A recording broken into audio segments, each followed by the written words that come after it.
Стив Джобс, американдық кәсіпкер, өнертапқыш, дизайнер, Apple корпорациясының негізін салушылардың бірі.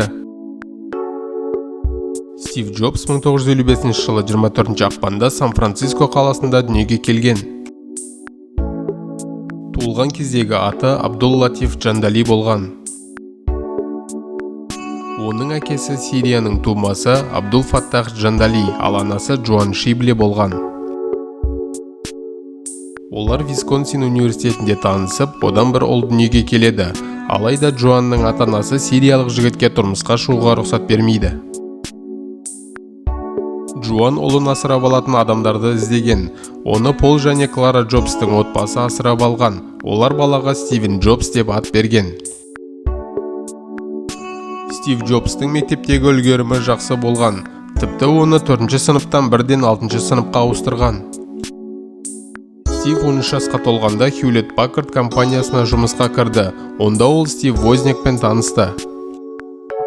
Олар тез тіл табысып кетті, себебі екеуі де электроникаға қызығатын. 1972 жылы Джобс Рид колледжіне түседі, алайда оқу қымбат болған соң бір жылдан кейін оқудан шығып кетеді. Колледжден кеткен соң ол Үндістанға барып, буддизм тәжірибелерін үйреніп қайтты. Стив еттен бас тартып, тек жемістермен қоректене бастады. 20 жасында ол Стив Возник жасаған компьютерді көріп қызығушылық танытты. Олар Джобстың гаражында Apple 1 компьютерін жасап, 50 данасын сатты. Кейіннен олар Apple 2 компьютерін шығарды. Ол әлем бойынша тез тарап 5 миллион данасы сатылды. 25 жасында Стив Джобс пен Возник миллионер атанды. 1980 жылы нарыққа Apple 3 шықты, ол әлде қайда жылдамырақ болды. 80 жылдары Стив Apple Lisa компьютерін жасау жобасымен айналысты, оны өз қызының есімімен атады. Джобс өз қалауынша әрекет етті, ол түннің жарымында қызметкерлерге тапсырма беруден қаймықпады. Apple'дың инвесторлары Майк Маркула мен Скотт Форстал Джобсты вице-президент лауазымынан алып тастады. 1981 жылы Джобс Macintosh жобасын басқарды. Бұл көлемі кішігірім компьютер болатын. Macintosh жобасы сәтсіз болды. Компанияда ауызбіршілік жоғалып, Стив Джобсты компаниядан шығарып жіберді. 1985 жылы Джобс ғылыми зерттеулерге арналған компьютер жасайтын Next компаниясын құрды.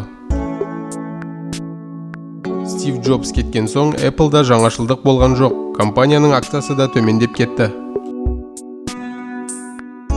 1986 жылы Джобс Pixar компаниясын $10 миллион сатып алды. Олар Диснеймен бірге «История игрушек» мультфильмін шығарды.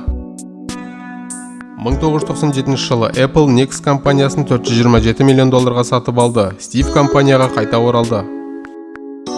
Бір жылда Стив 3000 қызметкерді Apple'дан шығарып жіберді. Компанияға өзгерістер енгізді.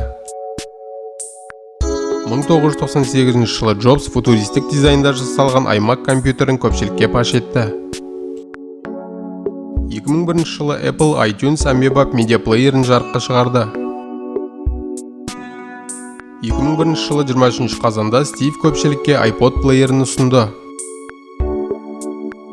2007 жылы қаңтарда Джобс iPhone смартфонын шығарды. Time журналы оны жыл өнертабысы деп атады. Келесі жылдары Стив көп ауырып жүрді. Оған қарамастан ол 2010 жылы 27 қаңтарда iPad'тың презентациясын өткізді. Соңғы рет Джобс iCloud және iOS 5 қызметтерін 2011 жылы презентациялады. Содан кейін ол денсаулығына байланысты компаниядан кетті. Джобс 4 рет үйленген. Бірінші әйелінен Лиза деген қызы бар. Стив Джобс көбіне қара водолазка мен көк Levi's джинсы шалбарын киген. 2003 жылы қазанда Стив Джобсқа ұйқы безінің қатерлі ісігі диагнозы қойылды. 2011 жылы 5 қазанда Стив Джобс 56 жасында қайтыс болды. Джобстың құрметіне Apple, Microsoft және Disney нысандарында жалаулар түсірілді. Көргендеріңізге рахмет. Арнаға жазылып лайк басып, пікір қалдыруды ұмытпаңыздар.